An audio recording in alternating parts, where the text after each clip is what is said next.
Pues mira, ahí está nuestro guía. Pues venga, chicos, acelerad que se hace de noche y aquí hay muchas curvas. Anda, Jesucito, agárrate con el tema que vienen curvas. Ya, la casa de la dama. A ver si tenemos suerte. Dama no sé, pero animalitos más o menos raros, por aquí se han visto unos cuantos. Y no solo eso, es que además los testimonios son de gente muy solvente. Vamos, que no dejan mucho margen a la duda. Yo no sé, Josep, qué te pasa hoy, pero no suena bien tu micrófono. Vamos a tener que ajustarlo un poquitín, pero en fin, según vayamos avanzando el programa, porque si no tiramos para adelante. Pero luego lo has hecho, no sé, lo has escupido, te has metido en la boca. ¿Por? No sé, porque suena muy raro hoy tu micrófono, pero bueno. Ya está, que en fin, que tienes razón, ¿no? Que hay que decirles a nuestros queridos invisibles, pues que hace ya unos 70 capítulos aproximadamente hablamos un poquitín de este tema. Lo que pasa es que hoy, desde ese refugio que ya estamos viendo ahí arriba, en las profundidades de uno de los lugares más maravillosos que podemos tener en el norte de España, que es Peña Montañosa, en el corazón del Pirineo Ostense, os vamos a traer pues testimonios, que es lo que nos gusta en el Colegio Invisible, de montañeros que se han encontrado con ellos. Y además, ya que estamos, os vamos a hablar de otros seres que nada tienen que ver ni con yetis, ni con Bigfoot, ni con monstruos del lago, ni nada por el estilo, porque de esto ya se ha hablado un montón.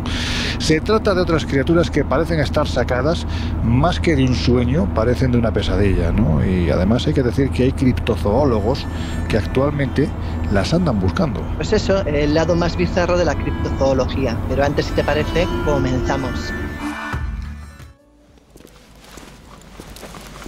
Ahora, antes de que empiecen a desfilar todo tipo de bichejos más o menos raros por el programa de hoy, puesto que ya ha pasado suficiente tiempo como para que los traigamos de nuevo al presente, si te parece, vamos a recordar qué son, por ejemplo, los simiots y qué tienen que ver con la cordillera pirenaica. Pues mira, el investigador catalán Miguel Aracil se ha preocupado durante muchos años de recopilar precisamente información sobre estos seres. Y que sepamos, pues los avistamientos de estas extrañas criaturas que se llaman simiots se remontan al siglo X y se hallan en el monasterio de Santa María de Arles. Estaríamos hablando de una especie de homínido de gran tamaño que habitaría en los bosques pirenaicos y que habría sido observado tanto en tierras francesas como en españolas. De hecho, la tradición cuenta que entonces el abad del monasterio, que se llamaba Arnulfo, viajó a Roma para que el Papa Juan XII le diese protección contra esos supuestos maléficos hombres de los bosques. De hecho, el pontífice, al parecer, y siempre ciñéndonos a la leyenda, porque no tenemos otra cosa, le entregó los restos de los mártires Abdón y Sené con la idea de que protegieran la región. Por eso, en algunos canecillos del citado monasterio es fácil descubrir la presencia de varios simios allí representados. Pero hay más. Siguiendo la investigación de Aracil, en 1591 un sacerdote llamado Miguel Llop, ante las calamidades que se ceñían sobre la zona pirenaica, que debían de ser muchas, no duda a la hora de echar la culpa a estas criaturas del demonio de lo que está ocurriendo. Es más, cita el investigador catalán que a principios de la década de 1760 es atrapado en algún lugar inconcreto de los Pirineos una extraña criatura que es exhibida en distintos lugares del norte de España. Es tanta, de hecho, la expectación que despierta que incluso el diario ruso Moskovskaya Vedemonti, en su edición del 11 de julio de 1760, menciona la estancia de dicho animal en la ciudad condal, describiéndolo de la siguiente forma, y no pierdas dato. Mitad hombre, mitad mono, de poco más de 1,5 metros de estatura, bastante viejo, porque apenas le queda dentadura, se alimenta solo de pan y leche. O sea, un bicho cuanto menos extraño, ¿no? 2 años más tarde, sí, bueno, a ver, ¿te recuerda a alguien o qué? Bueno. Bueno, 2 años más tarde, en el 762, el periódico Diario Curioso, fundado en 1758, se volvía de hecho a hacer eco de la tournée de los propietarios de aquella extraña criatura y, bueno, y simplemente pues relataban nuevamente los hechos, ¿no? Poco después, la historia pasó al olvido. Bueno, esto es lo que nos contaba Laura en voz de la investigación que hizo el fantástico investigador Miguel G. Aracil. Pero antes de continuar, Josep, oye, esta de Santa María de Arles, esta iglesia, ¿no es donde estaba el célebre ataúd aquel o del que tumba emana de la que salía agua? ¿Verdad? Sí, efectivamente. El lugar de por sí ya es mágico porque desde que se trasladaron las reliquias de Antoni Senén, a las que hacía referencia Laura, allí vienen produciéndose una serie de, vamos a decirlo entre comillas, milagros, entre ellos este de manar agua sin haber una fuente localizada, y además, gracias al traslado de esas reliquias, los simiots, estos seres mitad mono, mitad hombre, pues dejaron de aparecer. Hay calles incluso que tienen el nombre de el simiots, que es precisamente la raza homínida que se dio a conocer por estos lares. Y que, ojo, vuelven a estar de actualidad, no en Arles-sur-Tech, sino en este caso en la isla de Flores, porque en 2003 un equipo de arqueólogos australianos e indonesios, que es donde se ubica precisamente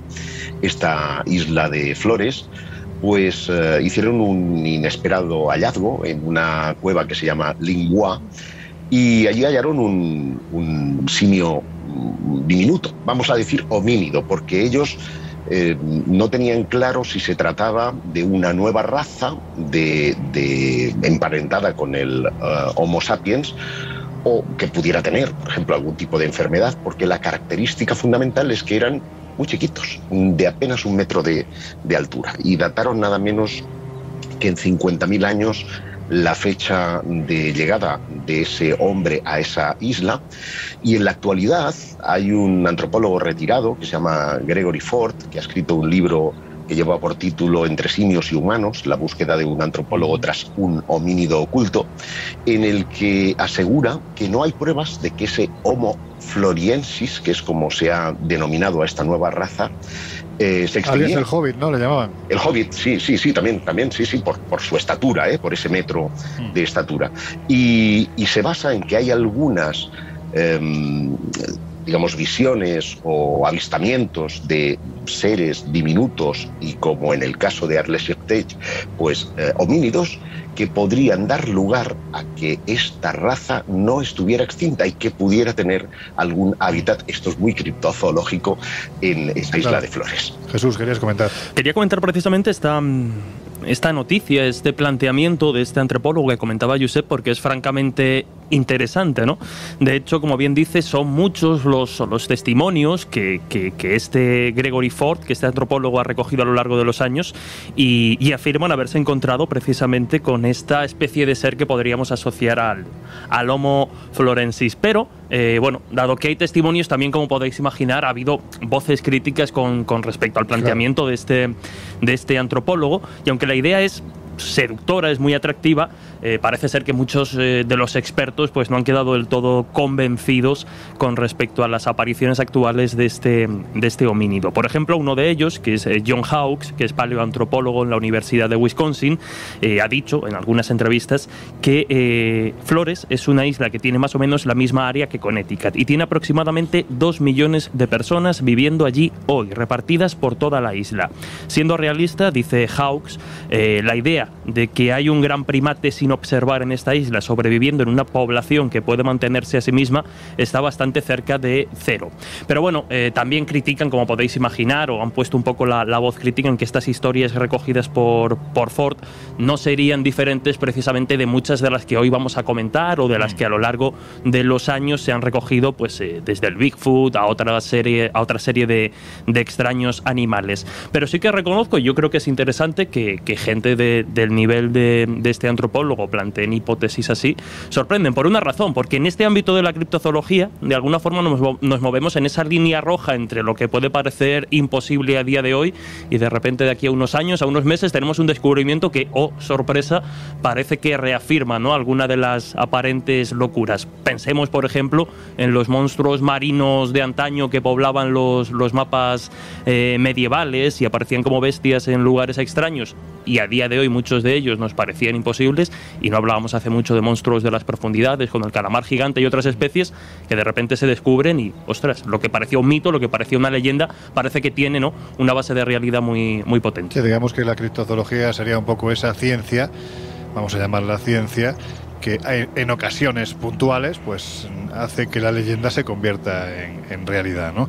Pero en fin, volvemos, si os parece. Nos hemos desviado un poquitín hacia la isla de Flores, pero volvemos de nuevo a donde estamos, a los Pirineos, porque bueno, ya hemos dejado claro en otros programas que el que más sabe de este asunto, de los simiots y posiblemente de las leyendas, ¿no?, que hay en los Pirineos, es el periodista y escritor barcelonés Miguel G. Aracil, porque además él se ha pateado estas regiones muy agrestes, ha hablado con pastores, con montañeros, y si os parece, bueno, pues vamos a escuchar lo que nos cuenta él en voz propia de este asunto. Uno de los casos más conocidos del tema simiot, del Yeti de los Pirineos, fue el que acaeció el 4 de mayo de 1993 en el Pirineo de Huesca, concretamente en la zona de Peña Montañesa. Una tarde, serían casi las 4 de la tarde, 6 leñadores estaban trabajando en el bosque y vieron que encima de un árbol había una extraña criatura de 1,70 m, 70 y tantos, que iba dando saltos y que gritaba, sobre todo gritaba. Salieron detrás de ella 2 de los leñadores, Manuel Cazcaya y Ramiro López, y pudieron observar cómo esta extraña criatura simiesca les arrojaba un tronco encima. Entonces intentaron buscarla, pero se metió en la espesura del bosque y ya no pudieron encontrarla. A los pocos días empezaron a ver, además de extrañas huellas, empezaron a ver pequeños destrozos en sus automóviles, una Rover, un camión, una máquina cortadora. Y bueno, aquello les empezó a preocupar. Dieron parte a la Guardia Civil. La Guardia Civil organizó, como mínimo, ya digo, como oficialmente, una salida de rastreo para encontrar a la extraña criatura, acompañada con gente del pueblo. Y lo que encontraron, no a la criatura, pero sí que encontraron una serie de huellas que no correspondían a nada que ellos supieran. Eso era seguro. Entonces, yo puedo asegurar que se hizo más de una salida, la Guardia Civil hizo más de una salida buscando esta extraña criatura. Los reporteros del caso, Paco de la Cal y Aurelio Sánchez, este último fotógrafo, aseguraron que había gente que creían que aquella criatura podía estar por los bosques perdida y no sabían exactamente qué era, ¿no? Bueno, chicos y chicas, ¿vosotros qué pensáis? Porque este asunto, así a primera vista, aunque haya mucha argumentación histórica, como previamente nos ha contado Laura, como ahora acabamos de escuchar de Miguel G. Aracil, pues este asunto parece un poco de coña, ¿no? Es decir, si uno dice simiots igual a Yeti de los Pirineos, es que puede incluso hasta dar risa, ¿no? Sí, no. El Pirineo tiene una larga tradición de avistamientos de seres peludos y antropomorfos. Es el caso, por ejemplo, en la Vall de Arán del Nunell de Neu, que es un ser que además venía a beber leche. Es una cosa muy curiosa y está siendo incluso venerado en algunos lugares de ese valle. O el famoso Basajaún, que ha sido avistado tanto en el Pirineo Oscense como incluso en el País Vasco, que da lugar a leyendas extraordinarias, porque estos seres además cuidarían eventualmente de los seres humanos que se pierden en el monte, así un poco como dama blanca, pero de pelo blanco, como si fuera aquí un mitad hombre de las nieves y mitad Bigfoot. A decir de quienes le han visto y sobre todo le han escuchado, sus gritos, hablan de gritos de apareamiento, son son realmente es que no tiene desperdicio. Para poner los pelos de punta, os lo aseguro. ¿Cómo sería? Yo sé más o menos. Ya pondré la grabación otro día. Vale. Bueno, lo que sí da la sensación, ya hablando en serio, ¿no?, que este tipo de figuras parece que dentro del marco de la leyenda, donde siempre decimos que si uno escarba puede encontrar una parte más o menos real, pues tienes una doble opción, ¿no? Por un lado, los que estás comentando, que parecen ser unos seres que incluso emulando a las damas de blanco pueden ayudar a quienes se aparecen, ¿no? Es decir, a quienes están perdidos en Pirineos, pero luego tienes otros como el Bosnerau, por ejemplo, que se dedica a tirar troncos. Aquí tienes, ojo, es que estamos hablando de montañeros que lo han visto, tenemos buenos amigos que han estado allí y que lo han visto, buenos amigos que vamos a poder escuchar dentro de unos minutos, con lo cual da la sensación de que no sé si estamos hablando de un homínido desconocido, porque claro, el Pirineo no es el Himalaya, lógicamente, ¿no? Jesús, la verdad es que a veces da la sensación de que no somos conscientes de lo que es el mundo animal, ni de las bellezas, pero también, cuidado, de las rarezas que oculta, y oculta muchas. Es parte quizás de esa soberbia, ¿no?, del ser humano como especie dominante, pensar que lo sabemos todo, y no lo sabemos. Si te parece, vamos a hacer un repaso por esos animales que seguramente en otro tiempo han sido tomados, ¿no?, por espíritus de la naturaleza, demonios, semidioses, de todo menos precisamente lo que son, pues eso, los bichos más raros del mundo, ¿no? Bichos, animales extraños, total. Por eso decía que este ámbito de la criptozoología, por llamarlo de alguna forma, es esa línea roja, ¿no?, entre lo a priori o a día de hoy imposible y de repente, pues un descubrimiento de uno de estos bichejos te puede dar la vuelta al planteamiento. Y es normal, pues eso, que en épocas antiguas, e incluso actualmente, pues de repente nos encontremos a un bicho tremendamente extraño que decimos, pero ¿qué demonios es esto? Y lo interpretemos no como algo sobrenatural, pero casi divino o demoníaco. Y animales, pues como podéis imaginar, hay muchísimos, ¿no? Desde los que están a punto de extinguirse y por tanto, pues tenemos pocos ejemplares para estudiar o para conocerlos, hasta los que, pues por las condiciones de su hábitat, por el lugar en el que habitan, pues hay registrados 4 o 5 animales de esa especie en concreto. Pero vamos, si queréis, con esto. Yo creo que lo interesante luego será, obviamente, que pongamos también las imágenes de estos bichejos en redes, porque yo voy a intentar más o menos describir sus características principales, pero algunos de ellos, lo divertido o lo terrorífico es precisamente verlos. Uno de estos animales, estamos basándonos en una lista que en su día hizo National Geographic, precisamente, pues de toda esta clase de bichejos, sería la quimera elefante, que para que nos imaginemos es una especie de tiburón no excesivamente grande para lo que pueden ser otras especies, porque podría llegar a medir hasta 1,40 m de longitud, pero es un tiburón que en este caso vive en aguas profundas del Océano Atlántico. ¿Y cuál es su rareza? Principalmente su nariz, que tiene pues forma de ancla, para imaginarlo un poco, y es en forma puntiaguda. Otro que da un poquito quizá más de cosita, de hecho yo creo que de esta lista es los que más, a mí me ha dado un poquito de repelús, sería la sanguijuela T-Rex. Joder. Sí. Tiene que chupar eso suena como y todo que por delante. No. Es muy fea, es muy fea. Suena a bicho muy grande, ¿no? Además, a micrófono cerrado, antes de empezar el viaje, estabas comentando esto de irte de viaje por Perú, pues allí habita precisamente en la selva del Amazonas, en la parte del Amazonas, y el nombre que se le ha dado de Tiranovela, bueno, este en latín es más complicado que otros, Tiranovela Rex, o sea, no por tiranosaurios, sino por esta catalogación científica, es precisamente porque mide 7 centímetros, que no está mal para una sanguijuela, y los dientes son bastante largos. Dicen que similares, aunque a menor tamaño, a menor escala, a los de un dinosaurio. Y sí que realiza mordisquitos, o sea que si te enganchas se queda ahí con ganas.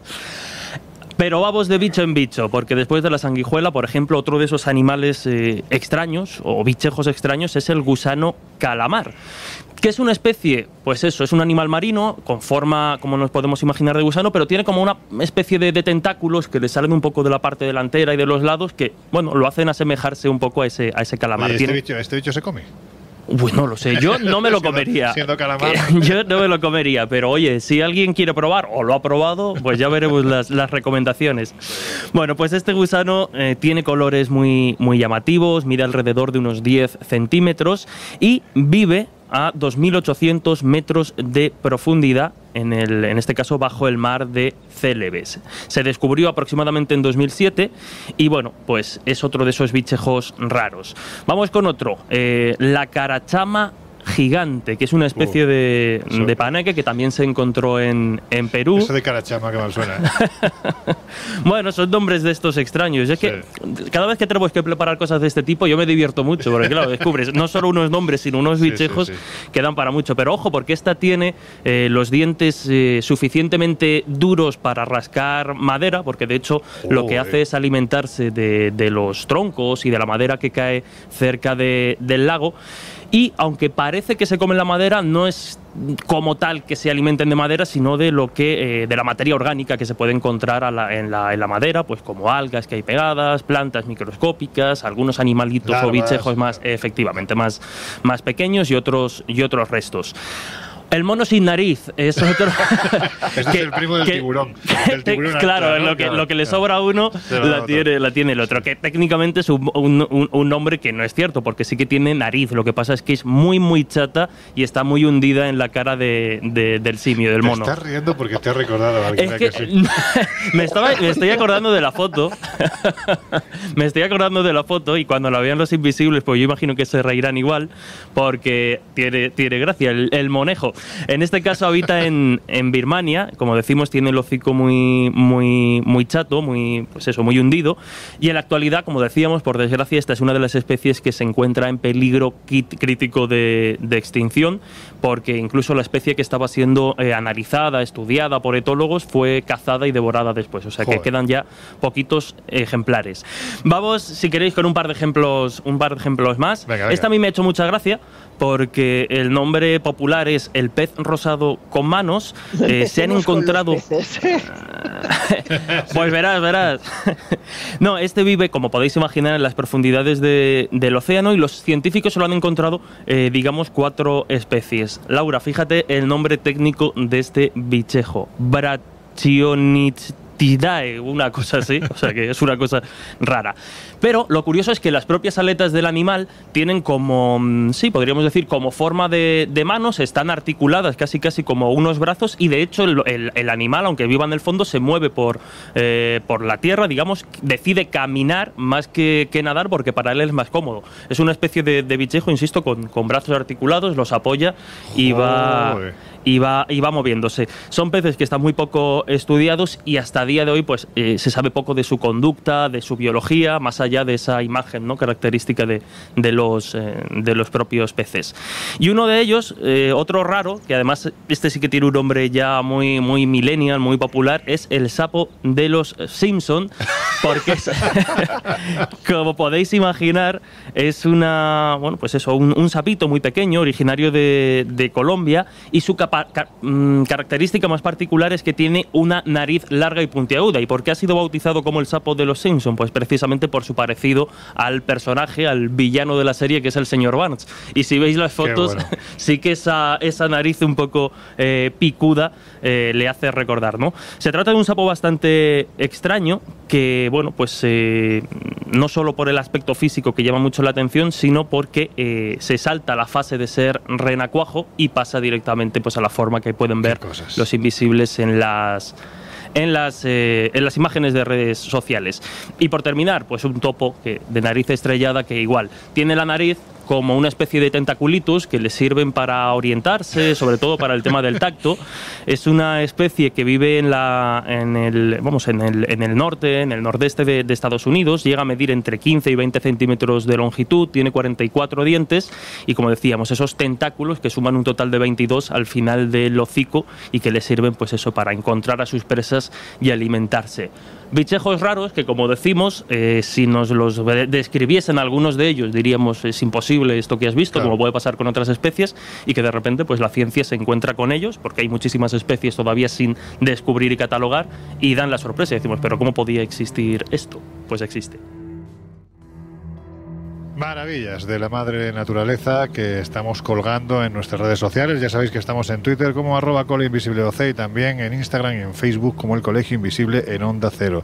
Lo que estamos colgando es absolutamente real. No forma parte de ninguna ficción, de ningún libro de terror ni nada por el estilo. Son seres, criaturas que existen de verdad.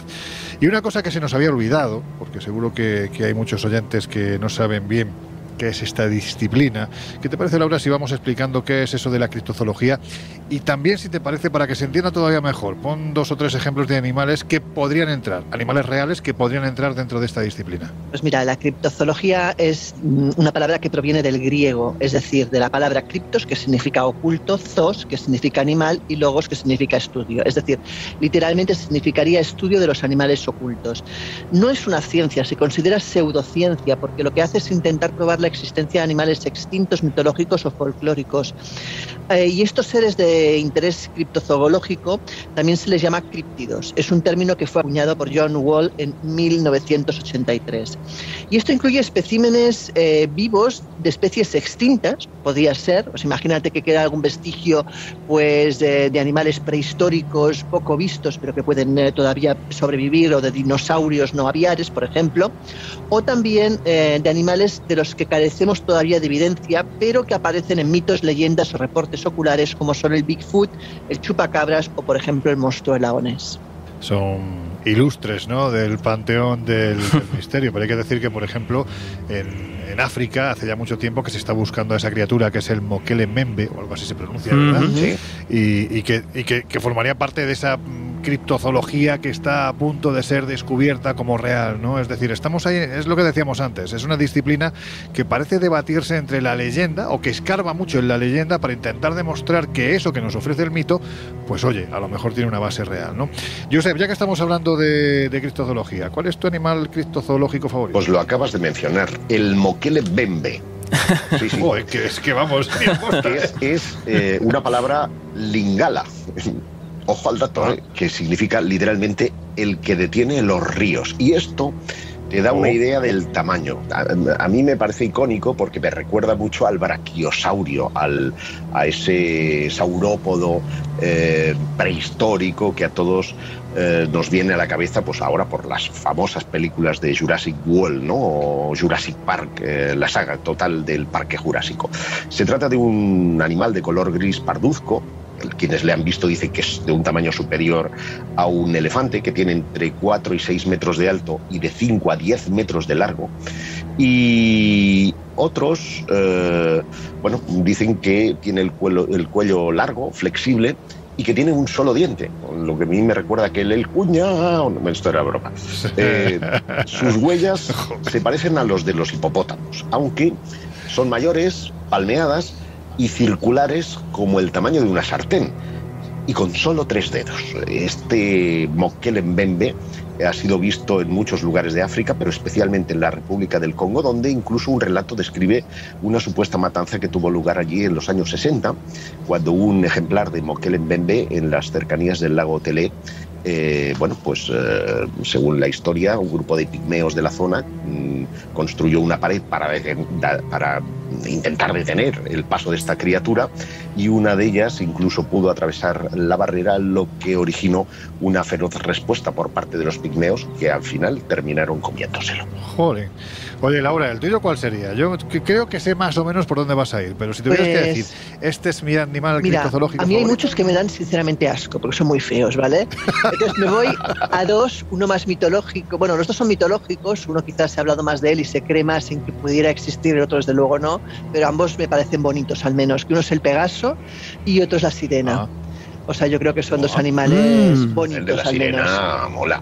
El de sirena es el único que a veces se llega a plantear la posible existencia. El Pegaso yo creo que nunca se llega a plantear que fuera real, pero igualmente los dos son mitológicos. Mujer de poca fe. Sí, hombre, vamos a ver, mujer de poca fe. Y mira, Josep, ahora mismo, fíjate por aquí, detrás de aquella nube hay un burrito con alas que está volando. A lo mejor es un descendiente del Pegaso. Es que, hombre, yo que sé, hay temas que evidentemente estamos dentro del mito. El de la sirena, pues hay que decir que en alguna ocasión sí nos han llegado mensajes a través de nuestras redes sociales, también de nuestro correo electrónico, ya sabéis, el colegioinvisible@ondacero.es, donde nos preguntabais por la realidad o no de un documental que emitió Animal Planet hace ya unos 6-7 años más o menos. La verdad es que era un documental muy bien hecho, donde todo partía hubo de una playa segunda parte que es de hace nada, de hace menos años. Pues ahora nos cuentas eso porque es interesante, porque esta primera parte, de hecho, hubo muchas llamadas al NOAA, que es digamos que sería el Servicio Meteorológico de Estados Unidos, no sé si es Asociación Nacional de Océanos y Atmósferas, algo así es la traducción, preguntando por parte de la gente que había visto este documental, pues eso, ¿no? Que si realmente las sirenas existían, y tuvieron que colapsar, ¿no? las centralitas de esta institución. O sea que, bueno, pues la verdad es que viéndolo estaba muy bien explicado, porque, bueno, te venía diciendo el por qué de repente el ser humano decide salir del agua, características similares entre el ser humano, que podrían pensar que estaba muy adaptado al medio acuático, en fin, era todo muy interesante, salvo porque, bueno, pues la mayoría de la gente que aparecía, doctores, médicos, testigos, eran actores.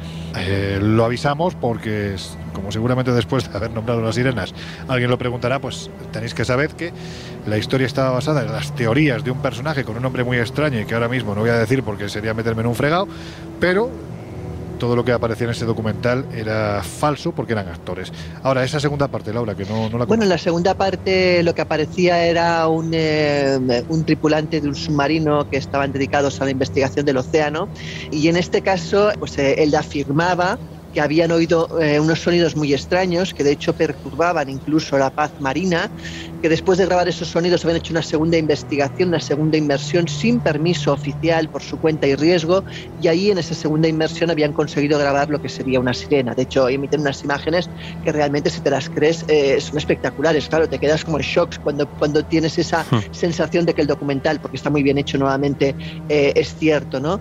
Y bueno, y ahí pues a partir de ahí empezaban a recuperar los datos del primer reportaje y a contrastar esa información, y llegaban un poco a la conclusión de que a raíz de toda esa aparición de esos seres, Groenlandia llegaba a la prohibición de hacer según qué tipo de expediciones en sus costas, precisamente para proteger pues a esos seres. Bueno, hay que decir que es que se ha puesto también muy de moda, porque entiendo que es parte de lo mismo, se ha puesto muy de moda el dramatizar o el recrear en documentales las teorías más o menos atrevidas de gente, bueno, porque lleva años convencidos de la existencia de estas criaturas, las está buscando, de repente esto cae en oídos de un director de cine muy sagaz y te lo recrea. Entiendo que los tiros van por ahí, pero vamos, sería bonito, sería interesante, ¿no? Eso de repente estar bañándote, Jesús, ¿verdad? Y que te aparezca una sirena. Depende de la sirena, porque estoy pensando, por ejemplo, en los... no, hombre, y otra es la sirena real de la mitología, que es asesina, o sea, cuidado con eso. Claro. Y que de hecho, si pensamos, por ejemplo, en los supuestos esqueletos o restos que se conservan de sirénidos y estas cosas, yo, por ejemplo, creo que en el British Museum, no sé si está expuesto, pero precisamente en la sala de rarezas, en muchos gabinetes de curiosidades del siglo XVII, XVIII, tenían falsificaciones precisamente de las sirenas, que era pues eso, mitad cola de pez y mitad pues cuerpo de un mono, de un simio, ¿no? Y son cosas muy grotescas. De hecho, la mejor recreada estaba en el Circo Barnum, que se compró a otro circo y era espectacular. Es cierto, también los circos que comenta Laura fueron en su día, pues con todas estas exposiciones de seres extraños, de freaks y de cosas raras, pues tenían y aprovecharon mucho el tirón de estos montajes de sirenas o sirenos súper extraños y súper feos. Pero fíjate, Jesús, antes de que nos cuentes tu animalito favorito, hace un tiempo, y además ya con esto aprovecho para deciros que vamos a estar por allí, hace un tiempo en Cantabria, en Potes, hay un museo de la Inquisición,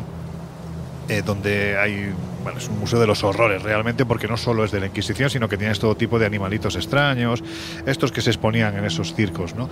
Y hay precisamente una recreación de una pequeña sirena, es un cuerpo de una niña con lo que es la cola de un pez, ¿no?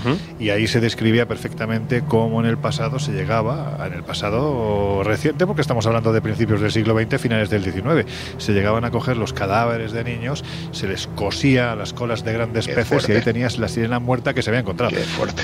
Bueno, en fin, esto no es lo que vamos a ver cuando vayamos a Cantabria, pero en fin, ya aprovechamos para decir que en Halloween estaremos allí para quien se quiera venir con nosotros. Vamos a estar 4 días pasando, además, días y noches en una posada auténticamente encantada que hemos reservado para nosotros solos, y paralelamente, pues lógicamente vamos a hacer una serie de rutas por esa Cantabria más mágica, más sorprendente, más extraordinaria, en una fecha tan importante para los antiguos habitantes de los 7 valles cántabros, sin quitar esa parte lúdica y divertida que ya tuvimos el año pasado, ¿no? Que va a ser la noche de Halloween, donde aquí daremos rienda suelta a nuestra imaginación para disfrazarnos. Pues bueno, el año pasado es que el catálogo era amplísimo.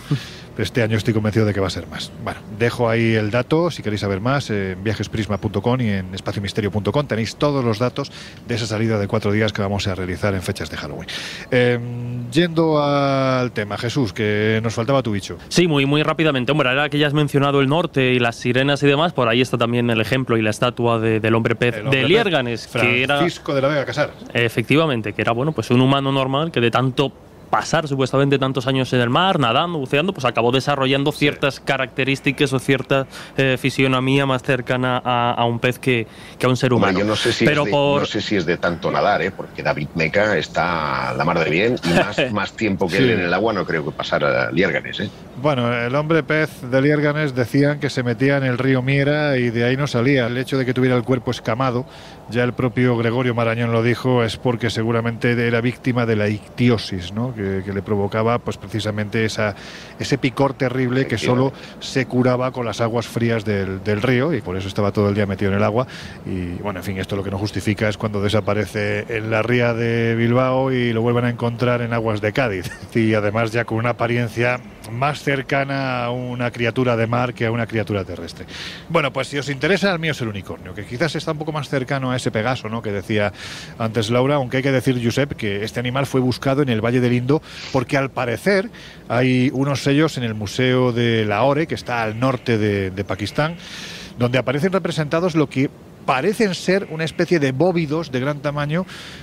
No es una figura precisamente estilizada, es decir, no es esa idea que tenemos del unicornio, de un caballo bellísimo de un solo cuerno, aunque en este caso sí parece, por lo que se representan estos sellos, que sí poseía este animal un solo cuerno. Y estamos hablando de que no son rinocerontes, porque esto ya se ha descartado, ¿verdad? Pues así es. Bueno, primero hay que decir que el río Indo es un gigantesco río de más de 3.000 kilómetros de longitud que atraviesa lo que es actualmente India y Pakistán.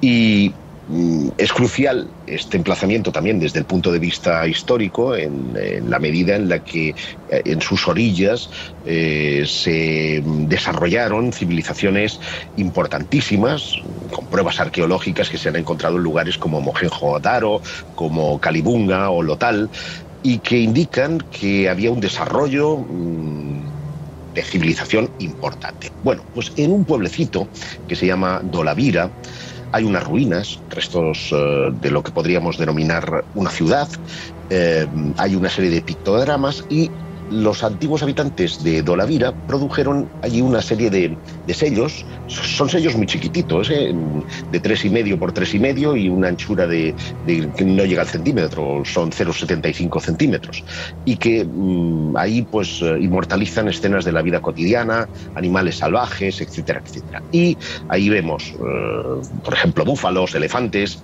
rinocerontes, tigres y, atención, como tú bien decías, un unicornio. Una especie de bóvido. No es el unicornio, o sea, el cuerno unido a un caballo. En este caso es una especie de bóvido, con un cuerpo robusto, patas gordotas y con un solo cuerno. De hecho, uno podría pensar hasta que es un error de quien lo hizo, pero ocurre que todos los sellos que representan este animal lo hacen de la misma manera, con lo cual ya no es un error, sino que se ha querido inmortalizar adrede. Es más, viajeros ocasionales de la antigüedad, como Cesias o Heródoto, Cesias, por ejemplo, dio una primera descripción del unicornio muy peregrina, porque decía textualmente: tenía el cuerpo blanco, la cabeza de color púrpura, los ojos azules y en medio de la frente un cuerno de un codo de largo, blanco en la base, negro en el centro y rojo en la punta.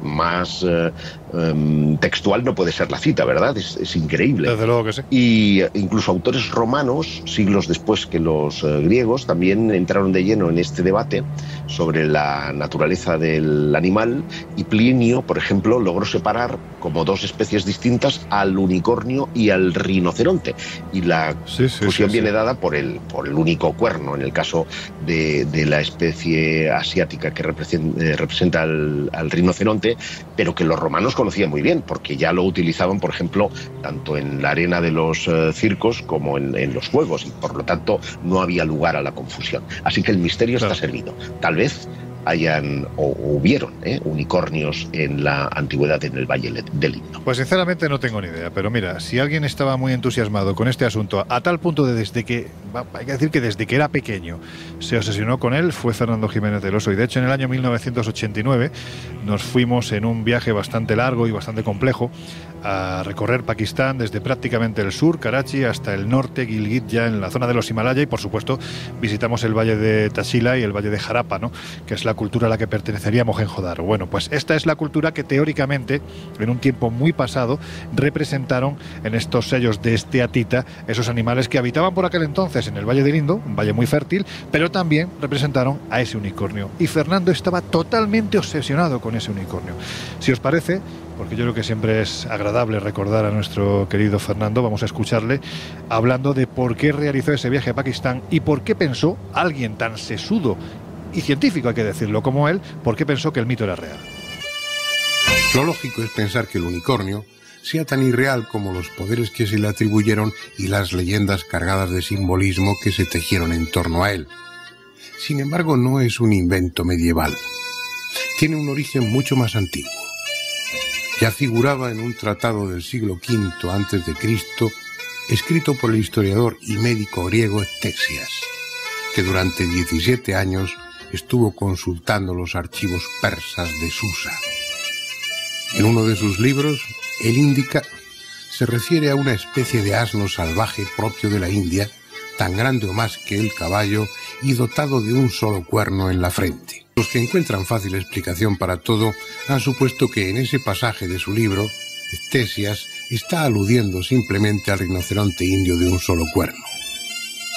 Nosotros, más ingenuos o menos conformistas, vamos a darle crédito al historiador griego, mejor dicho, a los autores persas de los que él sacó la información, y trataremos de seguirle la pista al unicornio en el subcontinente indio. Hay que decir que las evidencias, las supuestas evidencias, se encontraban en el Museo de Lahore, ¿no? Allí tuvimos la oportunidad de pasar solos, porque hay que decir que a los museos en Pakistán, por lo menos hace 20 y tantos años, no iba prácticamente nadie.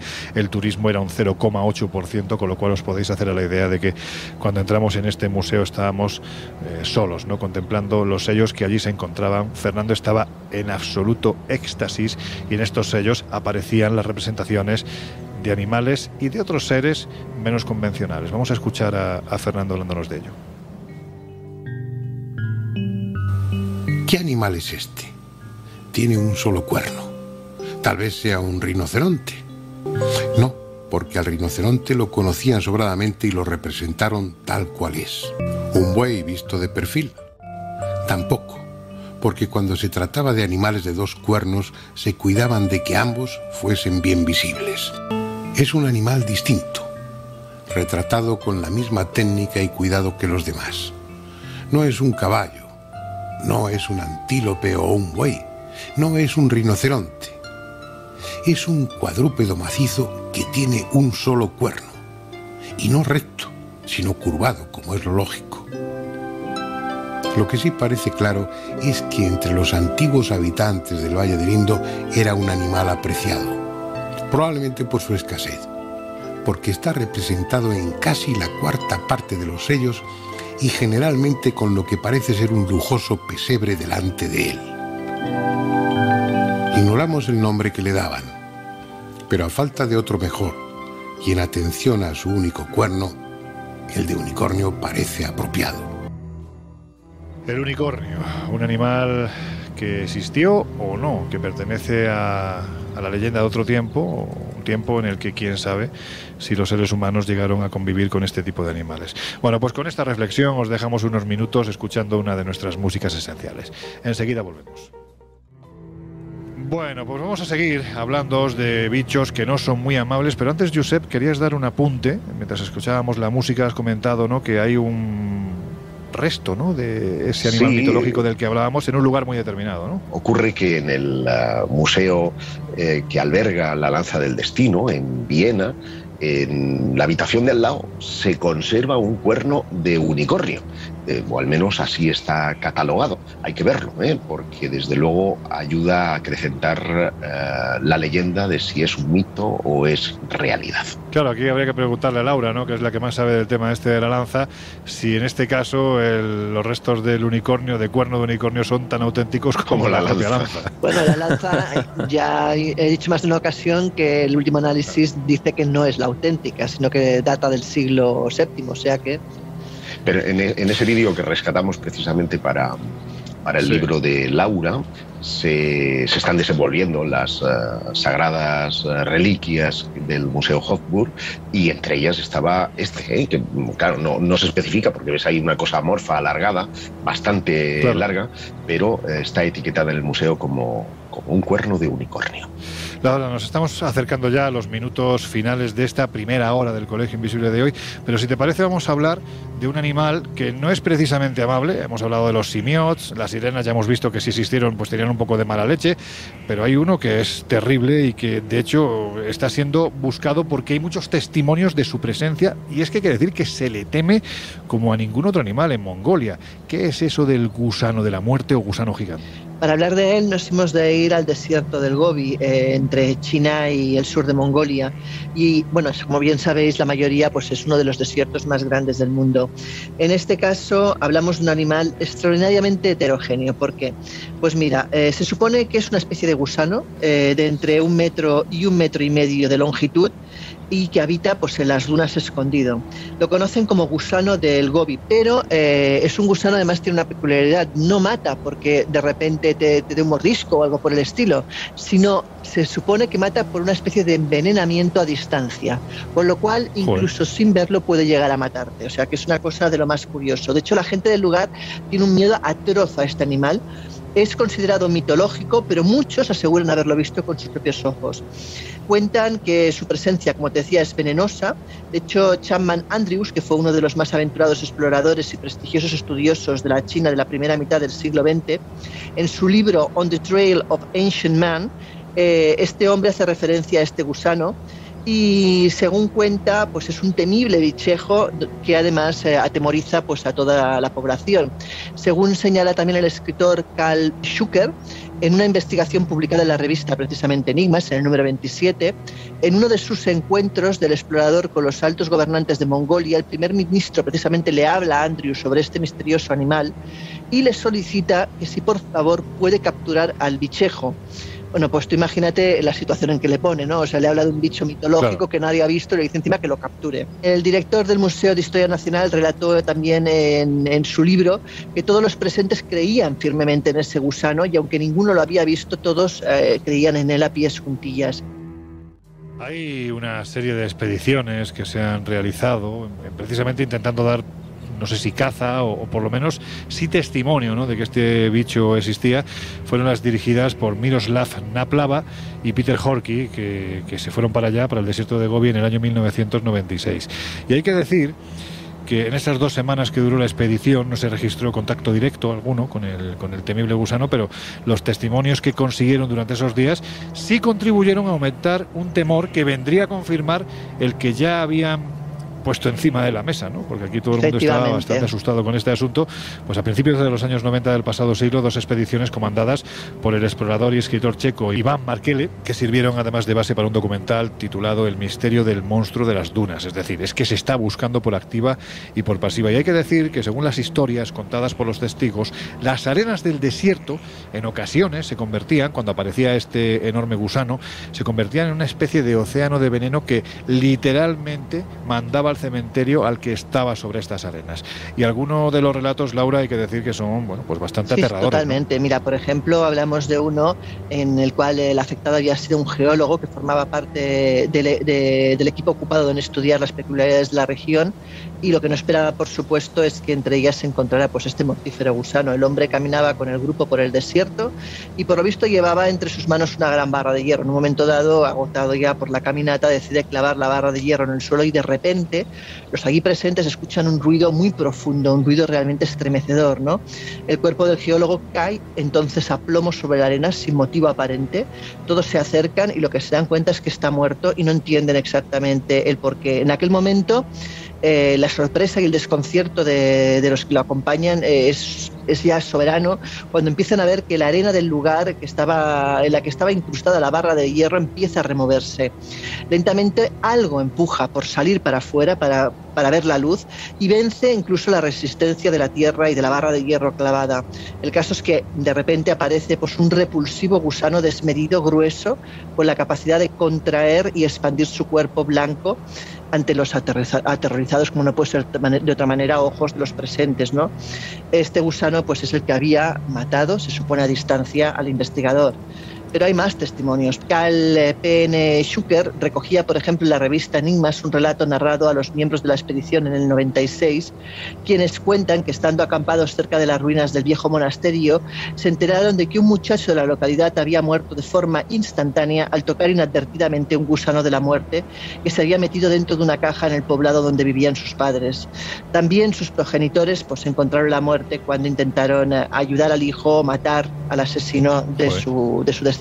No se salvó nadie ahí. Nadie, no, realmente terrible.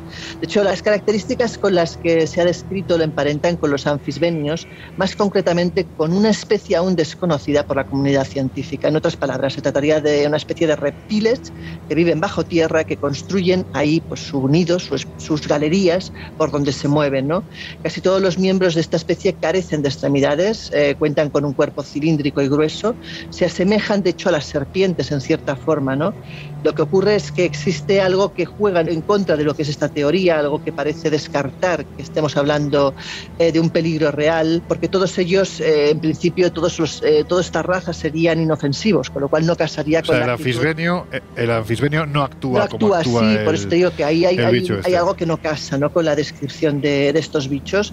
Pero bueno, en cualquier caso, lo que es evidente es que la imaginación da para mucho y el miedo para más.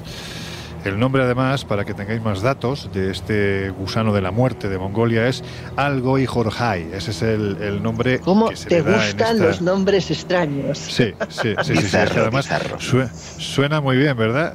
Algoy-Jorjai es un bicho bastante desagradable. Allí se cree, Mongolia es un país maravilloso. ¿Tú has estado, no, Josep? No tengo el gusto de haber pisado Mongolia. No has estado. Bueno, pues es un país maravilloso y te sorprende bastante, ¿no? Porque independientemente de... Hay un contraste muy grande entre lo que son los postulados de la historia, que allí se siguen a pies juntillas, y los de la leyenda, que también se creen estas leyendas, no sé si realidades, porque como decimos hay mucho testimonio. Si te acabas de incorporar al Colegio Invisible de hoy, pues que sepas que te estamos hablando de unos animalitos bastante curiosos, bastante extraños, algunos de ellos muy reales, como ya nos ha comentado el propio Jesús Ortega, ¿no?, en esa lista de bichejos más extraños de la madre naturaleza que han sido descubiertos, además muchos de ellos en tiempos recientes, ¿no? Estamos hablando de criptozoología, de lo que significa este concepto y de qué tipo de animales hay detrás del mismo. Y Jesús, ya que te he citado, yo no sé si tú has tocado alguna vez este asunto, pero si hay algo que destacan los testigos cuando estábamos hablando en la hora anterior, ¿no?, de ese gusano de Mongolia, que yo creo que es posiblemente el más aterrador que ha pasado, ¿no?, por el Colegio Invisible de hoy, es precisamente su capacidad terrible para matar, para envenenar. De hecho, además, es que consigue, según dicen, matar a distancia, ¿no?, lo que le convertiría en un enemigo... Bueno, casi imbatible, es que es muy difícil defenderse de un bicho así, ¿no? Un bicho malo. Bueno, y la verdad es que por la cara que ponen los testigos no da la sensación de que se lo estén inventando, ¿no? No, además es llamativo que no... Ahora estamos con este gusanejo, ¿no? Pero hay otros bichos, otros animales que por X o por A o por B al final acaban siendo un poco utilizados como blanco de diana de muchas culturas o muchas sociedades de cara, digamos, a aglutinar ciertas maldades, ciertas desgracias y convertir, pues eso, casi en un monstruo. Laura ya nos ha adelantado mucho de este bichejo del que yo no tenía ni idea, pero casi que mejor seguir sin tenerla, hombre, por si algún día pasamos por esa zona, sí, ir precavidos. Pero sí, en base a esos expedicionarios que en su día trataron de saber un poco más sobre este gusano gobi, bueno, pues entrevistaron a diferentes vecinos, a diferentes personas de la zona, a diferentes testigos que decían en un momento dado haberse encontrado o al menos haber padecido, sufrido las calamidades que es capaz de provocar este bichejo. Lo que decían o confirmaban era que el gusano era capaz efectivamente de atacar de alguna forma a distancia a sus víctimas, manteniendo aún medio cuerpo dentro de la tierra, bajo la tierra. Dicen que, bueno, como ya adelantábamos, una de sus extremidades, uno de sus extremos, es capaz de segregar una especie de burbujas de veneno que es capaz de lanzar con cierta propulsión hacia la víctima. Tal es así que hablan de que incluso estando a medio metro, más de un metro, esas burbujas ponzoñosas, venenosas, son capaces de golpear a la víctima. víctima, y de hecho en una de esas entrevistas hablaron con una anciana cuyo testimonio decía que cualquier objeto sobre el que caiga este fluido mortal que es capaz de expulsar el gusano de Gobi se torna instantáneamente de un color amarillo, dando la sensación de que le hubiera corroído el ácido. Incluso, como decimos, pues es capaz de hacerlo a distancia. Claro, si partimos de la base de un bichejo del que no se sabe mucho, que es capaz de hacer estas cosas según determinados testimonios que se funden a veces con la tradición y la leyenda urbana, pero si se extiende la creencia de que este bicho puede llegar a matar a sus víctimas sin tan siquiera tocarlos, es decir, en la distancia, incluso a lo mejor en un momento dado, sin que la propia víctima se dé cuenta, pues ha dado lugar, como podéis imaginar, a toda clase de teorías sobre su forma de matar, sobre sus condiciones de ataque. En fin, lo convertirían básicamente pues en un animal extraordinario o terrorífico según se mire, según te pille el día, y ¿no? Según te pille claro. el gusano. Pero llama la atención porque, claro, más allá de la base real de esta clase de bichos, lo cierto es eso, ¿no? Cuando no se tienen conocimientos concretos y exactos del modo de vida, del modo de defensa o ataque de esta clase de animales, lo que acaba sucediendo es esto, ¿no? Que se aumente la bola de nieve, se aumente la rumorología y nos encontremos con capacidades casi extraordinarias de este bicho que podrían ser interpretadas como algo casi imposible, pero que seguramente tengan su base de realidad. Y Laura ha comentado un caso muy llamativo, que es el de este señor que lo llegó a tocar con un palo y le pegó una descarga eléctrica que acabó con su vida. Pero es que sí que tenemos que tener en cuenta que en el mundo animal nos encontramos precisamente la existencia de órganos eléctricos, es decir, capaces de generar descargas eléctricas. De hecho, nos lo encontramos esta posibilidad en unas 200 especies de peces. Las más comunes, las que nos van a sonar a todos, que medusas. Son capaces de provocar esas pequeñas descargas, pues efectivamente las medusas, las rayas mantas, la anguila eléctrica, en fin, muchos de ellos. Pues esta teoría eléctrica o de la capacidad que puede tener este gusano, como otros animales, de generar descargas eléctricas de mayor o menor voltaje, vamos a decir, es la que podría explicar precisamente la muerte del geólogo del que antes nos ha hablado Laura, que al rozarlo con su vara de hierro a este gusano, pues le causó la muerte. Le pegó el calambrazo, total. Claro, en estas circunstancias habría que pues hipotetizar que para provocar una descarga de este tipo tan letal a un humano, el gusano de Gobi debería ser capaz de generar muchísima más corriente que, por ejemplo, una anguila eléctrica. Y uniendo pues todo este repertorio, toda esta retahíla de capacidades asombrosas pero a la vez peligrosas para el ser humano, pues es lo que justifica que precisamente los mongoles pues le hayan atribuido esa capacidad, esa habilidad que tiene el gusano para matar a un ser humano a una distancia superior al medio metro. En fin, vaya con el bichito.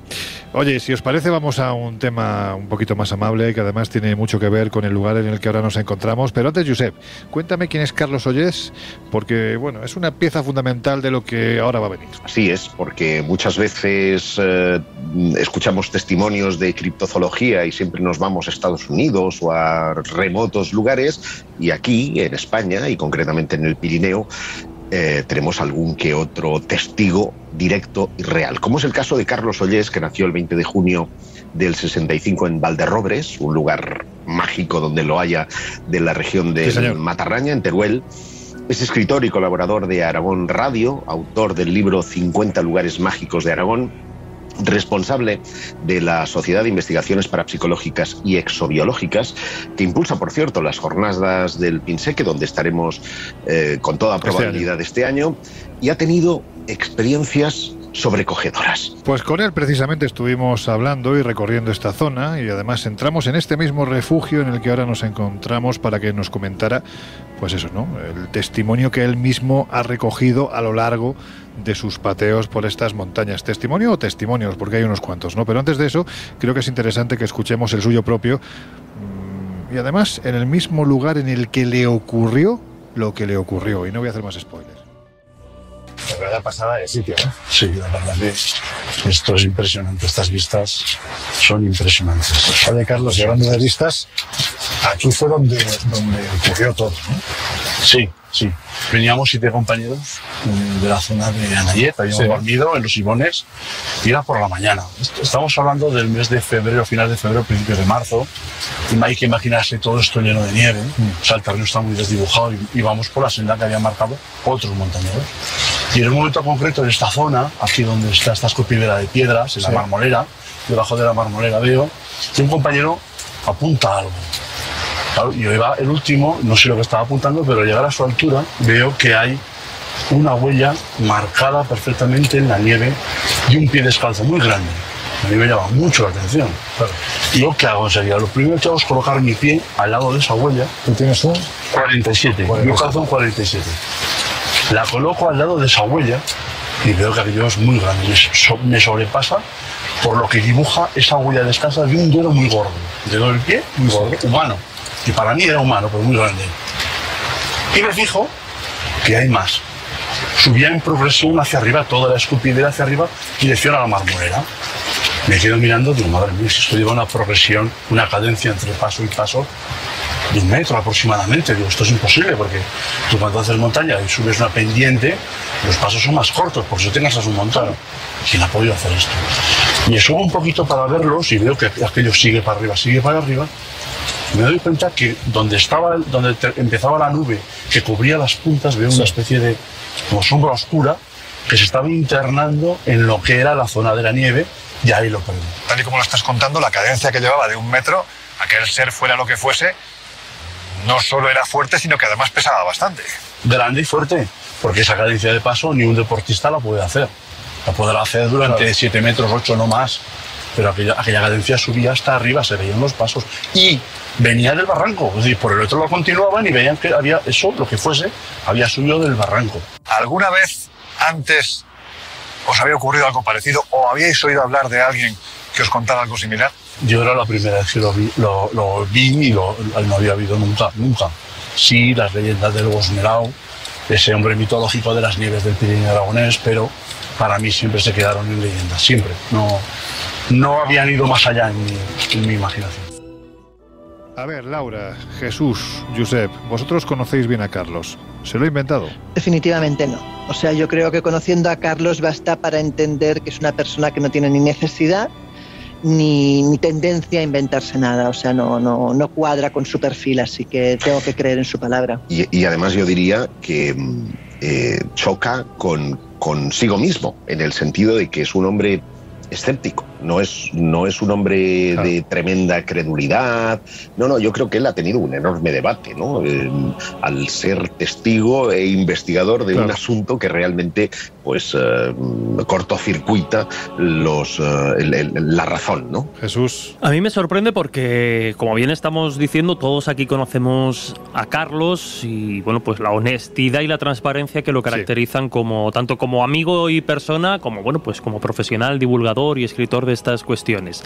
Y al final viene a confirmar un poco el anhelado tópico que algunos tenemos todavía pendiente de que el que busca acaba encontrando, porque claro, esta no es la única experiencia extraña de Carlos, es la única experiencia en este tema que hoy estamos tratando, pero tiene de los simios o del Bosnerau, efectivamente, o de criaturas de un tamaño importante, ¿no? Pero tiene varias, y sí que es cierto que a mí pues me sucede con Carlos, como con tantos otros amigos que han pasado o pasarán por el programa, que el hecho de que venga de una persona de confianza, ya de entrada, digamos que determinados filtros que en un momento dado puedes tener con otro tipo de testimonios, aquí se relajan un poco y dices, ostras, ¿no? No sabemos, en realidad no sabemos, lo estamos hablando hoy, no sabemos qué es exactamente lo que pudo ver, pero que desde luego vio algo extraño. Pues seguramente. A ver, aquí es que las opciones es, bueno, pues ¿qué fue lo que vio, no? Estamos hablando de un montañero que es muy experimentado. ¿Cabe la posibilidad de que se confundiese? Bueno, pues la sensación que da por sus palabras es que él vio lo que describe que vio. Claro, es lo que te iba a decir, estamos en lo de siempre. Si una cosa es que pueda equivocar o errar en la visión de lo que percibe y otra cosa es que mienta, que son dos cosas muy diferentes. O sea, él no miente, explica su verdad, lo que realmente ha visto, que puede coincidir o no realmente con lo que creemos. Claro, pero es que lo que él está describiendo es una criatura de 2 metros con un 50 de pie que va caminando a una velocidad increíble subiendo esas montañas. Es que Si no, es complicado, ¿no? Es complicado. Si fuera un ser humano estaríamos hablando seguramente del Usain Bolt de las montañas, ¿no? Algo espectacular. Pero en fin, fue aquí mismo también, en este mismo refugio, al calor del fuego, porque hay que decir que los calores de ahora, de este verano, aún no habían llegado, donde continuamos la conversación con el montañero y escritor Carlos Ollés. Vamos a escucharlo. Carlos, ¿qué nos cuenta la tradición de esos seres que han aparecido en estas montañas? Bueno, hay una tradición muy extendida por todo el Pirineo, ¿eh? Claro, estamos hablando Masajaun, País Vasco, Bosnerau, aquí en el Pirineo aragonés, los Simiots, estaríamos ya en el Pirineo catalán. Claro, estamos hablando de algo que parece moverse en el marco de la leyenda, pero sin embargo hay testigos que aseguran, bueno, tú lo has visto algo parecido, pero hay gente que asegura haberlo visto tan cerca como para comprobar que están ante algo real, ¿no? No está claro, está claro. Mira, en la zona de la Peña Montañesa, también en la zona de Ainsa, donde una brigada de leñadores, en este caso había varias personas, sí, una brigada de leñadores haciendo lo que es un cortafuegos forestal, me describe el capataz, dice, oímos unos chillidos que yo interpreté que era de una cabra que se había despeñado. Y si fuimos a ver, dice, serían sobre las 3 o las 4 menos cuarto, así. Dice, bueno, vamos a ver si se ha despeñado la cabra, si está viva o no. Y al acercarse a la zona donde habían oído los chillidos, y él iba primero, el capataz. Se da cuenta que ve al fondo donde ellos tenían el tajo abierto de los árboles cortados, sí, ven una figura de una persona grande, peluda, que les estaba chillando a ellos, como él le entendía como increpándoles. Bien, se sube a uno de los árboles con una agilidad pasmosa, cuenta él. Vuelve a bajar y conforme van llegando los otros que iban viendo lo que estaba viendo el capataz, coge un tronco del suelo recién cortado y ahora un tronco de un pino decentemente grande. sí, Y se lo tira a modo de jabalina como si no pesara nada. un personaje fuerte. Fuerte. Obviamente, claro, al haber habido un ataque, esta gente con miedo dio parte al parte de la Guardia Civil. Y se abrió, digamos, lo que es una instrucción, digamos, dentro de lo que es la Benemérita. Vinieron a investigar, se preguntó a la gente que se habían visto, ¿no? Y de alguna manera, bueno, pues al final se salió un poco al paso con la historia de que había sido un oso. Pero vamos a ver, perdona que te diga, pero para mí un oso no anda a dos patas, claro, ni se sube con tanta rapidez encima de un árbol, ni muchísimo menos coge un tronco y lo lanza a modo de jabalina. Eso a mí se me escapa muchísimo de lo que puede ser. Esta zona tuvo tantos avistamientos de este tipo de entidades que estudiosos franceses vinieron a estudiar aquí. De hecho, Florence Barrère, que es un cineasta francés, folclorista, profesor de la Sorbona de París, vino a investigar y escribió un libro sobre el Yeti de la Peña Montañesa. Yo creo lo que me dicen. A día de hoy, a esta hora que tengo ya, o sea, no me retrato de nada, porque es que realmente esa persona me lo cuenta de una forma tan natural que entiendo que es lo que él ha visto. Y no hay más. Para mí es válido, totalmente válido. Claro, tú crees lo que te dicen. Sí. De hecho, te puedo decir que si a mí algo me está haciendo, no sé si cambiar, porque creo que todos los que nos identificamos por el interés que tenemos por estas temáticas, tenemos esa curiosidad y sobre todo creo que valoramos mucho la palabra del testigo, en mi caso, en tu caso. También, sí. En el caso de tantos, ahí está la palabra del testigo, pero claro, cuando pegamos el salto de lo que es la leyenda al marco de la realidad, tú dices, sí, yo creo que lo que me dicen es real, pero ¿qué hay detrás de eso que aseguran ver? Yo realmente no lo sé. Perdona, que tú también viste. Yo también, claro, creo que vi. Algo parecido. Sí, algo similar, sí, claro. No sé qué puede haber detrás, de verdad. Yo podría decir algún tipo de cripto animal, no sé cómo expresarme con este tema, que ha sobrevivido de alguna manera, escondido, no sé cómo. Sí. Porque además tiene una cosa muy curiosa, una peculiaridad que es desaparecer. Y es lo que lo hace que no sea creíble, ¿vale? Es lo que hace que, digamos, la gente que te cuenta esto, de alguna forma se vea un poco impotente porque digo, bueno, ¿y dónde fue? No, es que no sé, es que dio la vuelta y ya no estaba. Ahora, yo, a título personal, yo sí creo que hay algo. O sea, para mí, si me preguntas a mí si existe, existe. No sé hasta qué punto, pero existe. Claro, si hablamos del Yeti de los Pirineos, es muy probable que dependiendo del entorno en el que pronuncies esa frase se pueda producir precisamente una sonora carcajada, ¿no? Porque hay gente que no cree este tipo de temáticas y claro, hay conceptos que pueden provocar esa risa. Pero ya lo que voy. Es algo que hemos repasado a lo largo de muchos viajes, de muchas investigaciones, y es el hecho de que normalmente donde se produce un fenómeno extraño, sea del tipo que sea, hay un enclave de culto religioso desde tiempos ancestrales que nos ha llegado hasta el día de hoy solapado por las diferentes religiones. Y también está el fenómeno de los no identificados. Tú has recogido testimonios, ¿verdad?, en esta zona. Sí, he recogido testimonios. He recogido, por ejemplo, por ponerte un caso, en una de mis travesías por Francia, en el Valle de Staubé, compartimos refugio con un pastor, me acuerdo que se llamaba Titi, el pastor. Era una persona que no sabía de letra, no sabía escribir ni leer. ¿Y tú viste alguna bola, alguna luz? Sí, una luz. Al principio él intuía que él estaba hablando de coches, de los focos de los coches que se veían a la presa, que había una presa un poquito más abajo del valle. Bien, no era eso. Yo le insistí, no, eso no. Luces en el cielo. Y entonces el hombre ya se me quedó mirando y entonces empezó a expresarse en tamaños. Él hacía así, luego entendía que era redondo, hacía tamaños y él hacía como movimientos. Y una de las veces me dice que una de las bolas muy grandes, se introduce dentro de la montaña. No me supo explicar más.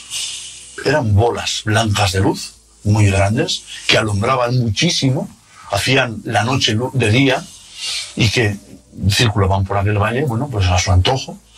Y aquella grande, concretamente, él me perjuró y juró y me dijo todo, que entró en la montaña. Antes que teníamos enfrente, y era una montaña de roja.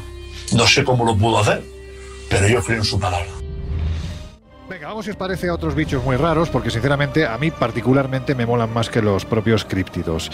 Y es que en la base de las leyendas, Jesús, hay animales, en este caso aves, que bien pudieron tener un referente prehistórico que después daría para mucha literatura.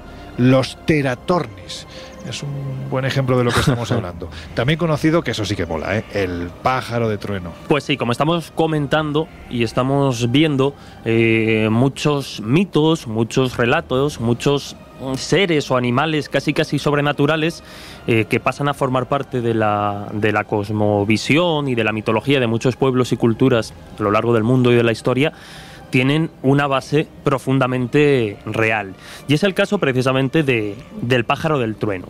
Ahora comentaremos cuál es su presencia o su protagonismo pues en diferentes mitos, sobre todo entre los pueblos indígenas de América del Norte, es donde tiene un especial protagonismo este pájaro del trueno, que luego se ha utilizado también como animal fantástico en la cultura popular. Creo recordar que en Harry Potter, por ejemplo, tiene cierta presencia y protagonismo.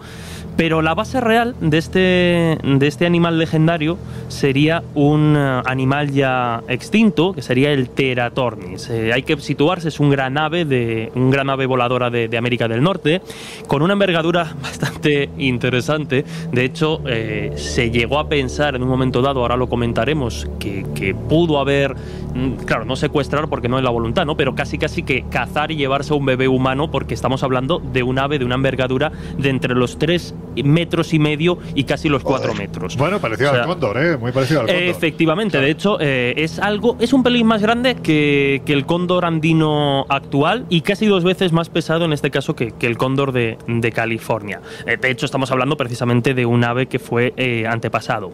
Los huesos de sus dedos están fusionados, como en todas las aves modernas. Sin embargo, sí que mantiene parte del dedo índice con una forma, digamos, un poco más ancha, en forma de plataforma, que lo que hace es pues aumentar su carga alar cuando precisamente decide ir hacia una presa. Por eso decíamos antes que incluso se llegó a sospechar o pudo llegar a generar, como todos estos animales, por un lado fascinación, ¿no? Claro, casi a la hora de divinizarlo, pero también terror, porque como decíamos, pudo llegar incluso a tratar de alimentarse de bebés humanos, y lo podría haber hecho por la envergadura y por la capacidad que tiene. Es muy probable que este ave como tal se extinguiese, la especie, debido a los cambios climáticos al final de la última edad, de la edad de hielo, pero bueno, en su relación, en su interacción con el humano, sí que es posible que sea el ave más grande, una de las aves voladoras más enormes, más grande que el hombre se encontró en su momento. Se sabe que no fue considerada sagrada porque no ha sido como tal cazado, pero sí que fue divinizada, y ahora vamos a comentar algunas de esas historias. Y de hecho, su memoria se pervivió lo suficiente como para ser base de mitos de este pájaro del trueno, como hemos dicho. Por ejemplo, ya cuando lo adaptamos a la mitología, sería un ave de gran tamaño, como así lo demuestra la propia realidad, superior a un águila, que lo que hacía era crear truenos al batir sus alas y relámpagos al hacer brillar sus ojos. Por ejemplo, en la mitología algonquina, este pájaro del trueno lo que hace es controlar el mundo superior, mientras el inframundo, por ejemplo, nos lo encontramos controlado por la pantera submarina. Fíjate. O la gran serpiente cornuda. Vamos viendo que los animales, sobre todo en estas culturas, ¿no? Pues tienen una presencia y una importancia divina muy, muy importante. En otra cultura, en la Ojibwa, los pájaros del trueno pues son creados en este caso por Nanabozo, un dios que tiene el propósito de luchar contra los espíritus submarinos. Lo vamos a ir viendo muy enfrentado un poco al agua, ¿no? Esa pantera submarina, el pájaro del trueno. Pero también, por ejemplo, el pájaro del trueno se utiliza para castigar a los humanos cuando estos rompían sus reglas morales. La tradición nos dice que estos pájaros del trueno emigraban junto a otros pájaros en primavera y que en otoño lo que hacían era migrar hacia el sur después de la temporada más peligrosa de estos espíritus submarinos. En otras culturas, por ejemplo, en la Menominee, hablan de una gran montaña que flota en el cielo occidental en la que habitaban, pues a modo de Olimpo, estos pájaros del trueno, que eran también capaces no solo de controlar las tormentas, los rayos, los relámpagos, sino también en determinadas culturas capaces de controlar la lluvia y el granizo, y precisamente lo que hacen es, en las luchas que tienen con otros dioses, entre ellos mismos, es deleitarse y mostrar todas sus capacidades. Para terminar, son enemigos naturales dentro de esa cosmovisión propia de las grandes serpientes cornudas que hemos mencionado al principio, y lo que han hecho los pájaros del trueno ha sido impedir que estas serpientes cornudas casi diabólicas, al igual que el gusano de Mongolia, pues invadan la tierra y devoren a la humanidad. Se les considera, de hecho, pues por sus capacidades, mensajeros también del gran sol. Pensemos que si alguien quiere saber cómo lo representaban, pensemos que forma parte de la iconografía de los indios americanos. O sea, esos tótems de los indios, normalmente la figura que está en la parte más alta del tótem es precisamente el pájaro del trueno. Es muy curioso, ¿no?, ver cómo estos animales, el Ceratornis, también la Yakumama o anaconda gigante, el tigre dientes de sable, el propio mamut, esos animales que nos vienen de un tiempo pasado, pero no muy pasado, porque estamos hablando de megafauna, ¿no?, que se extinguen al final de la última glaciación, prácticamente coincide este final con esa extinción. Bueno, es curioso cómo han sobrevivido, ¿no?, en los mitos, en las leyendas, en las tradiciones tribales, ¿no? Y precisamente si hablamos, Laura, de tradiciones tribales, otros personajes que no eran precisamente bien recibidos durante las madrugadas de los miembros de los clanes eran, es que la verdad la denominación es terrible, eran los merodeadores nocturnos o skinwalkers. ¿Qué demonios es esto? Pues mira, pertenece a la cultura navaja y es también traducido como cambiapieles, skinwalker, o también brujos dañinos. De hecho, tienen la capacidad de convertirse o disfrazarse en animales, y nunca sería asimilado este concepto a la parte de la magia blanca. Solamente se reserva para los demoníacos o para la magia negra. Mientras que las mujeres y los hombres reconocidos como curanderos comunitarios y embajadores culturales son apreciados en términos positivos, y de hecho para los indígenas son un valor a preservar, estos brujos son vistos como malvados y se cree que realizan ceremonias con intenciones malignas que manipulan la magia en una suerte de perversión y convierten las obras buenas en malas, y lo que hacen es precisamente atacar a otras personas, ¿no? En general, los animales asociados con la hechicería de este tipo no son precisamente positivos, son animales que asociaríamos ya con esa parte negativa. Hablamos, por ejemplo, del coyote, del cuervo, de animales que tienen ya esa connotación ciertamente negativa y que además se supone que se asocian a la muerte y a los malos augurios. También se dice que pueden poseer animales vivos o a personas y caminar dentro de sus cuerpos, o sea, no está mal la cosa. Y pueden ser hombres o mujeres. Oye, Josep, y tú que eres bueno, vamos a decirlo, entiéndeme con toda la amabilidad del mundo, eres el más bizarro del grupo. Guijarro, perdón. Pues hay un bicho que seguro que a ti te cae simpático. La mona bruja de Centroamérica, joder. Y que no te lo vas a creer, pero que he escuchado hablar de ella de forma directa cuando estuve en Nicaragua, porque se suele acojonar a los críos con su existencia. La mona bruja, micobrujo o bruja enana, que es como se conoce al bichejo en cuestión, es un personaje de leyenda de Nicaragua, de un grupo étnico que se llaman los Cholotega, y que según esta leyenda, estas brujas, mediante oraciones indígenas, de estas ancestrales, pues se les desprendía la piel y se les crecía el pelo, de manera que alargaban también sus manos, sus pies, y se iban transformando en un ser muy similar a un mono monstruoso de gran tamaño, y que estas monas podían desplazarse a gran velocidad a través de los árboles, generalmente para hacerle daño a sus enemigos de forma sorpresiva, y lo hacían, como no puede ser de otra forma, tratándose de un mono, con carcajadas y alaridos que, claro, ponían la piel de gallina al más valiente de los de la tribu. Bueno, pues ahora sí afrontamos los minutos finales del Colegio Invisible de hoy y llega el momento de las conclusiones. La pregunta aquí, que estoy convencido de que va a ser, pues, no sé si va a generar debate, pero como tenemos poco tiempo sé que os vais a ceñir a respuestas contundentes pero breves. ¿La criptozoología como ciencia, sí o no?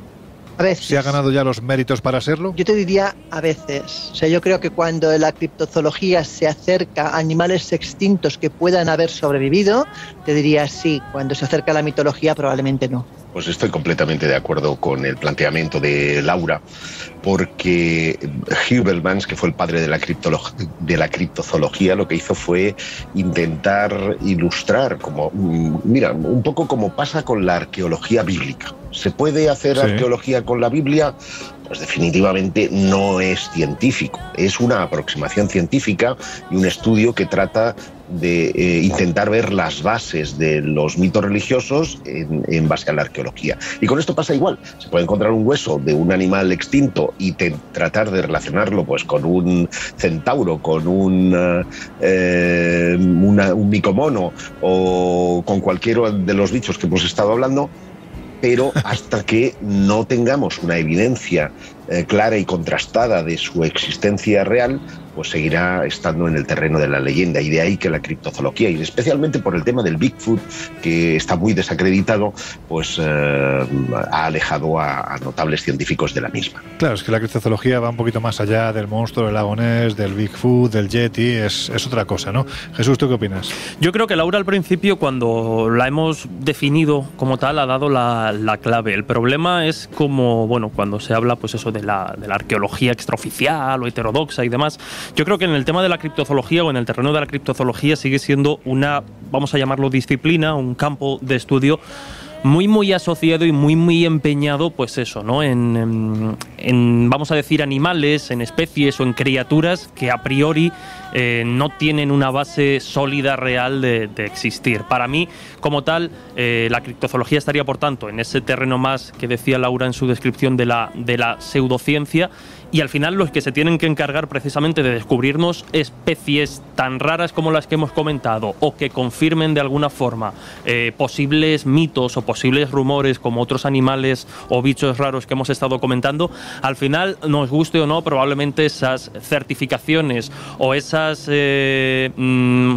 digamos, sí, o sea, decir esto no existe, no tiene evidencia, vendrá seguramente pues de la biología, la etología, la zoología y las diferentes ramas del saber, con un método sí establecido para catalogar, descubrir y estudiar especies. Al final, aunque haya gente muy interesante y con muchas ganas en el terreno, ¿no?, de lo que nosotros llamamos criptozoología, es verdad que sigue teniendo ese marchamo un poco de pseudocientífico, ¿no? Bueno, vamos a decirle legendario. Es que lo de pseudocientífico de verdad me trae a otra Me trae a la Sí, mente ¿no? otras cosas que no molan, ¿sabes?